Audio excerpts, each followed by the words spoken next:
The humidity of a late July evening in Savannah, Georgia, usually clings to everything like a wet wool blanket.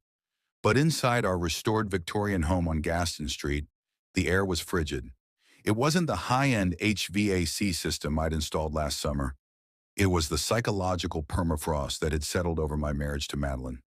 I stood by the butcher block island, my fingers tracing the grain of the wood I had sanded and stained myself 3 years ago. I was watching her pack. Madeline didn't pack like someone who was heartbroken or fleeing in fear. She packed like a theater lead preparing for a final, climactic performance. Every silk blouse was folded with a sharp, aggressive snap. Every pair of designer heels was placed into her leather suitcase with a hollow thud that echoed through the 14-foot ceilings of our kitchen. She was moving in a calculated slow motion, glancing at me out of the corner of her eye, waiting for the moment I would crack. For 5 years, I had been the fixer. If she was unhappy, I bought jewelry from the boutiques on Broughton Street. If she felt stifled, I booked a month-long retreat in Napa. If she threatened to leave, I became a beggar.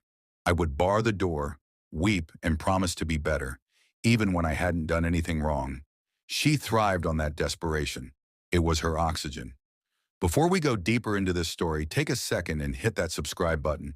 Give this video a like, and let us know where you're watching from. I'm curious to know how far these stories travel.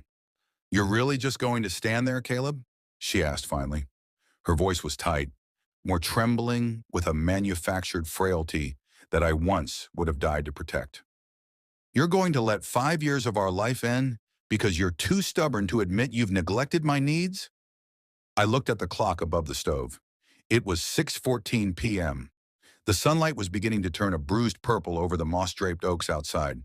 "I'm not stopping you, Madeline," I said.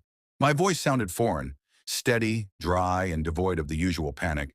"You've told me 3 times this week that you found a soulmate in that gallery owner in Charleston. You said I was a shackle on your creativity. Why would I want to be a shackle?"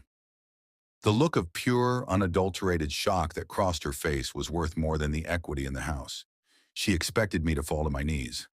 Instead, I pulled out a chair and sat down to watch her leave. Want to understand why Madeline was so stunned? You have to understand the dynamic of our life in Savannah. We were the it couple of the local design scene. I was a software architect who had sold my first startup for a mid-seven-figure sum, and she was the beautiful, ethereal artist who spent my money to curate a life that looked perfect on Instagram. The first time she threatened to leave was 6 months after our wedding.